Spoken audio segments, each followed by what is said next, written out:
धरती बाहर से शांत, ठंडी, स्थिर, लेकिन सतह के ठीक नीचे एक उबलती हुई दुनिया। इंडोनेशिया का सेमेरू और इथियोपिया का हेलीगुब्बी, दो महाद्वीप, दो ज्वालामुखी और दो ऐसे धमाके जिन्होंने इंसानों को याद दिलाया कि इस ग्रह का दिल अभी भी धड़क रहा है और आग से भरा हुआ है। सेमेरू ने 13 किलोमीटर तक आग की नदियां बहाईं। हेलीगुब्बी ने सिर्फ कुछ सेकंड में 15 किलोमीटर ऊंचा राख का गुब्बार आसमान में भेजा। 12,000 साल की खामोशी एक ही पल में टूट गई। लेकिन असली सवाल ये नहीं कि ये ज्वालामुखी क्यों फटे। सवाल ये है, धरती की गहराइयों में आखिर चल क्या रहा है और क्या आने वाले सालों में ऐसे विस्फोट और भी बड़े होंगे। आज हम खोजेंगे इन ज्वालामुखियों की असली कहानी, उनकी बनावट, उनकी ताकत और वह रहस्य जिसके कारण कहीं चट्टानें पिघलती हैं और कहीं हजारों साल बाद भी ज्वालामुखी जीवित हो उठते हैं। इंडोनेशिया के जावा द्वीप पर खड़ा माउंट सेमेरू बाहर से एक आम पहाड़ दिखता है, लेकिन उसके भीतर धरती का सबसे बड़ा रहस्य उबल रहा होता है। 19 नवंबर की दोपहर ठीक 2 बजे के आसपास पहाड़ के भीतर जमा मैग्मा अचानक फट पड़ा। कुछ ही मिनटों में 6,500 फीट ऊंचाई तक राख का काला गुब्बार आसमान में छा गया और 13 किलोमीटर दूर तक दौड़ता हुआ पायरोप्लास्टिक फ्लो यानी आग का तूफान गांवों की तरफ बढ़ने लगा। लोग भाग रहे थे, अलार्म बज रहे थे और सेमेरू साबित कर रहा था कि धरती आज भी जिंदा है। इथियोपिया के एक शांत, सूखे से दिखने वाले पठार पर सदियों से सोया हुआ एक ज्वालामुखी पड़ा था, हाइली गुब्बी। स्थानीय लोग इसे बस एक पुराना पहाड़ मानते थे। वैज्ञानिक इसे डॉर्मेंट वॉल्केनो कहकर फाइलों में दर्ज कर चुके थे। माना जाता था कि इसने आखिरी बार करीब 12,000 साल पहले लावा उगला था। इतने लंबे सन्नाटे के बाद किसी को अंदाजा भी नहीं था कि यह पहाड़ फिर से जाग सकता है। फिर एक दिन बिना किसी बड़ी चेतावनी के धरती ने करवट ली।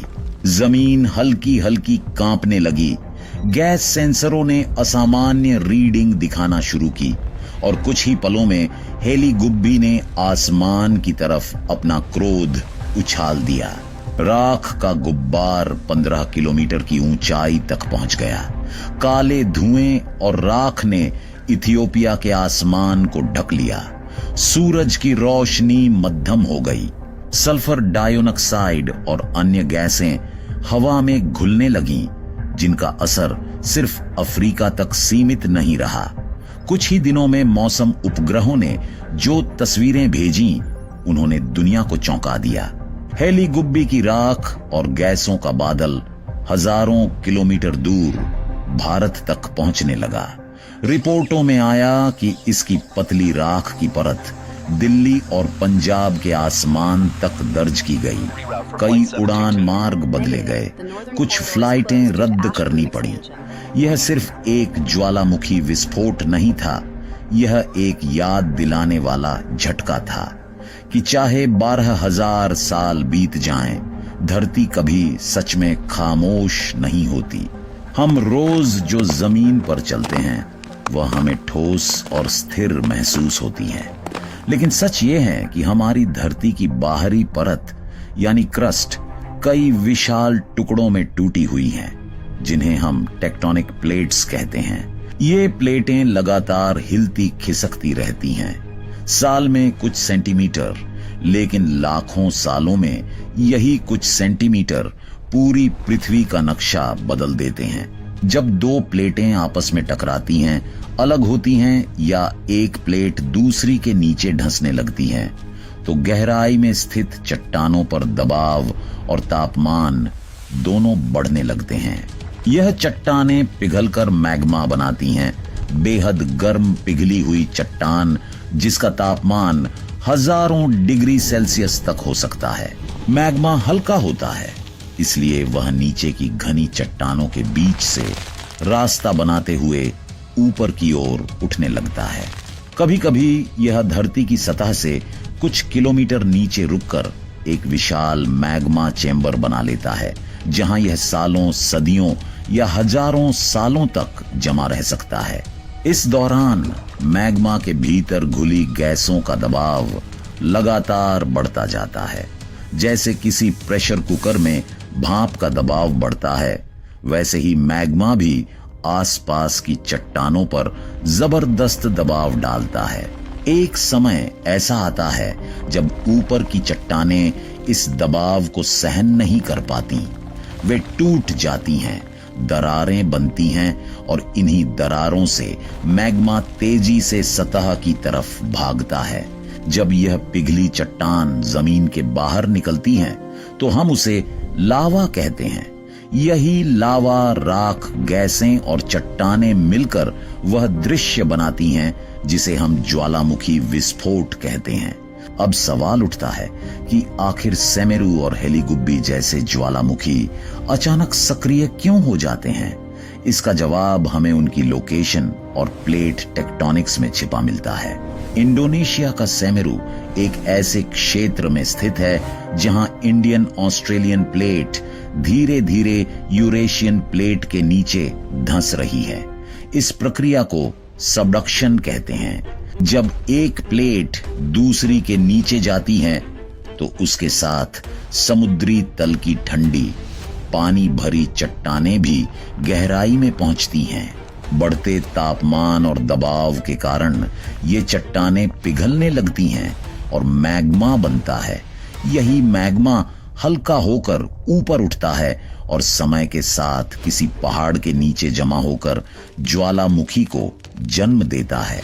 सेमेरू के मामले में यह मैग्मा चैम्बर लगातार बढ़ता रहा। विस्फोट छोटे छोटे भी होते रहे, लेकिन 19 नवंबर जैसा विस्फोट तब हुआ जब गैसों और मैग्मा का दबाव एक खास सीमा से ऊपर चला गया। दूसरी तरफ इथियोपिया का हेलीगुब्बी ईस्ट अफ्रीकन रिफ्ट सिस्टम के पास स्थित है, जहां प्लेटें आपस में अलग हो रही हैं। जब प्लेटें अलग होती हैं तो उनके बीच की जगह में गहराई से मैग्मा ऊपर उठने लगता है। यह क्षेत्र धीरे धीरे खिंच रहा है, फैट रहा है और नया क्रस्ट बन रहा है। इसी प्रक्रिया के दौरान कभी कभी पुराने सोए हुए ज्वालामुखी भी दोबारा सक्रिय हो जाते हैं। हेलीगुब्बी की 12,000 साल बाद हुई जागृति इसी रिफ्टिंग प्रक्रिया और गहराई में जमा दबाव का नतीजा है। दोनों ज्वालामुखी अलग अलग प्लेट सीमाओं पर हैं, लेकिन दोनों के विस्फोट का कारण एक ही है, धरती के भीतर ऊर्जा का संतुलन बिगड़ना। हम अक्सर ज्वालामुखी की एक ही तस्वीर सोचते हैं, एक नुकीला पहाड़ और ऊपर से निकलती आग। लेकिन वैज्ञानिकों की नजर में ज्वालामुखी सिर्फ एक तरह का नहीं है। धरती पर पाए जाने वाले ज्वालामुखी, उनकी बनावट, लावा और विस्फोट के तरीके के आधार पर कई श्रेणियों में बंटे हैं, जिनमें से 4 मुख्य प्रकार सबसे ज्यादा महत्वपूर्ण माने जाते हैं। पहला, शील्ड वॉल्केनो। ये धरती के शांत दैत्य हैं। ये ऊंचाई में बहुत ज्यादा बड़े नहीं, लेकिन चौड़ाई में सैकड़ों किलोमीटर तक फैल सकते हैं। इनका लावा पतला और कम चिपचिपा होता है, इसलिए यह तेजी से बहता है और दूर तक फैल जाता है। विस्फोट आमतौर पर कम धमाकेदार होते हैं। हवाई का मौना लोआ इसका क्लासिक उदाहरण है। दूसरा, स्ट्रेटो या कंपोजिट वॉल्केनो। यही वह श्रेणी है जिसमें सेमेरू आता है।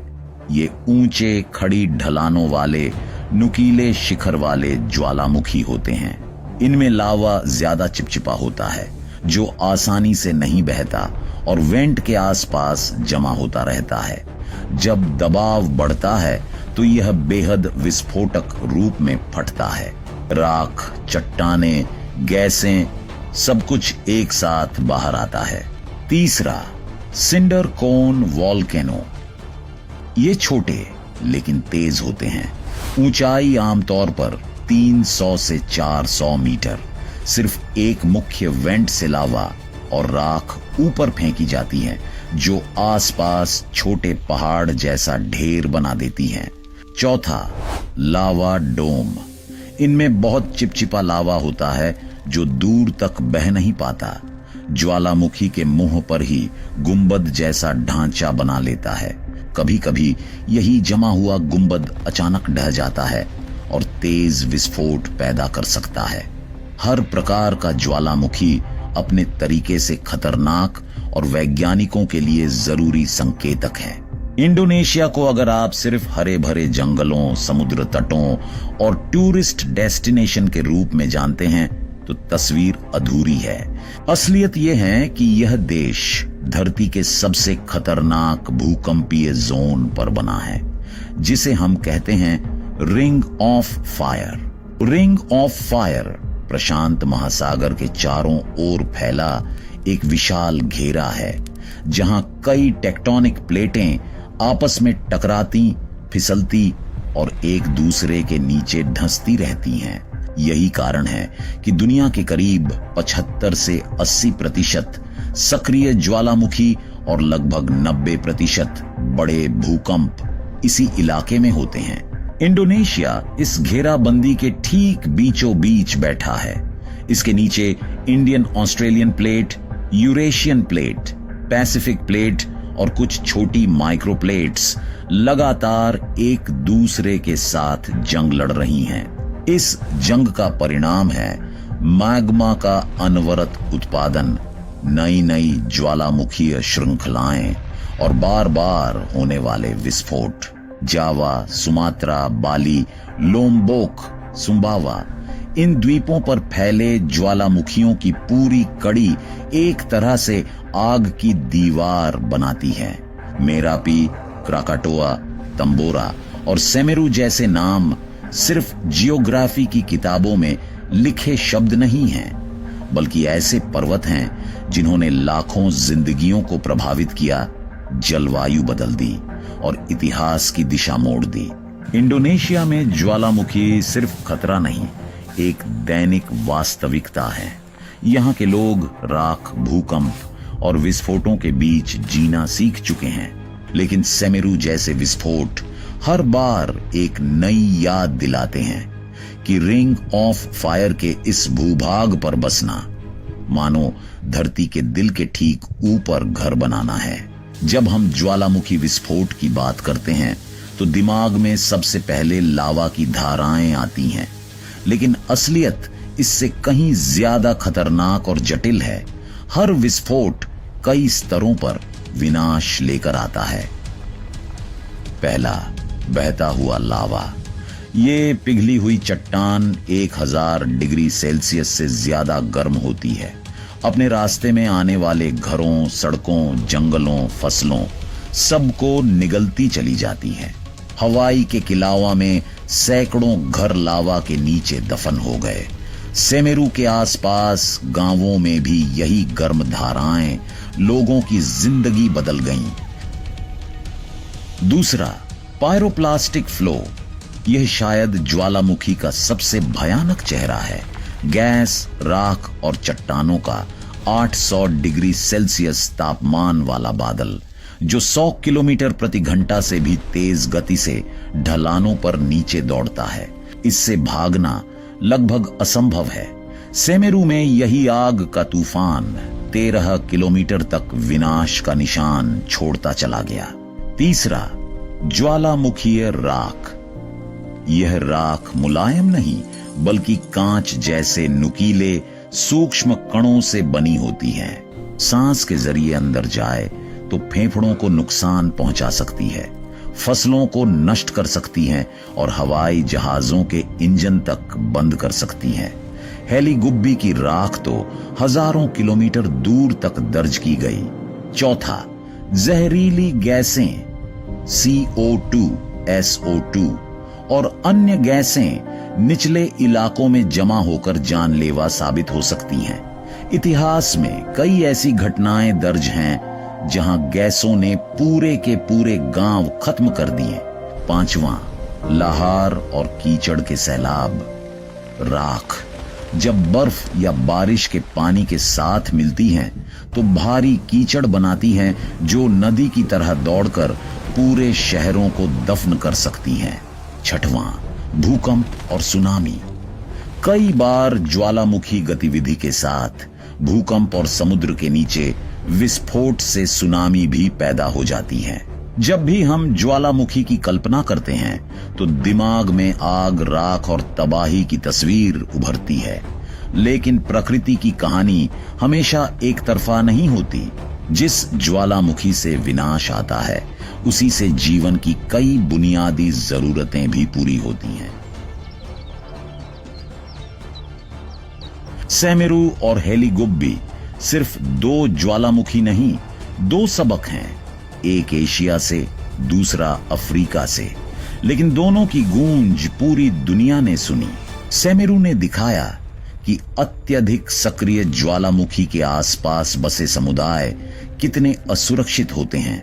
भले ही वहां के लोग बार बार होने वाले छोटे विस्फोटों के आदी हो चुके हों, लेकिन एक बड़ा विस्फोट अचानक सारी तैयारी की परीक्षा ले लेता है। इमरजेंसी अलर्ट सिस्टम, सुरक्षित निकासी रास्ते, आश्रय स्थल, ये सब सिर्फ कागजों पर नहीं, जमीन पर भी मजबूत होने चाहिए। सेमेरू के आसपास तेजी से की गई निकासी ने सैकड़ों जानें बचाईं, लेकिन साथ ही यह भी दिखाया कि अभी बहुत कुछ सुधारना बाकी है। दूसरी तरफ हेलीगुब्बी ने एक अलग तरह की चेतावनी दी कि डोरमेंट ज्वालामुखी को कभी नजरअंदाज नहीं किया जा सकता। सेमेरू और हेलीगुब्बी की कहानी आखिरकार हमें यही सिखाती है कि हम धरती के मालिक नहीं, सिर्फ मेहमान हैं, और मेहमान को मेजबान के मिजाज को समझना ही पड़ेगा। अगर आपको धरती, विज्ञान और प्रकृति की ये असली कहानियां पसंद आती हैं तो वीडियो को लाइक कीजिए, अपने दोस्तों के साथ शेयर कीजिए और ऐसी ही रोमांचक डॉक्यूमेंट्रीज के लिए चैनल को सब्सक्राइब करना ना भूलें। मिलते हैं अगली रहस्यमयी यात्रा में। तब तक जिज्ञासा बनाए रखें। धन्यवाद।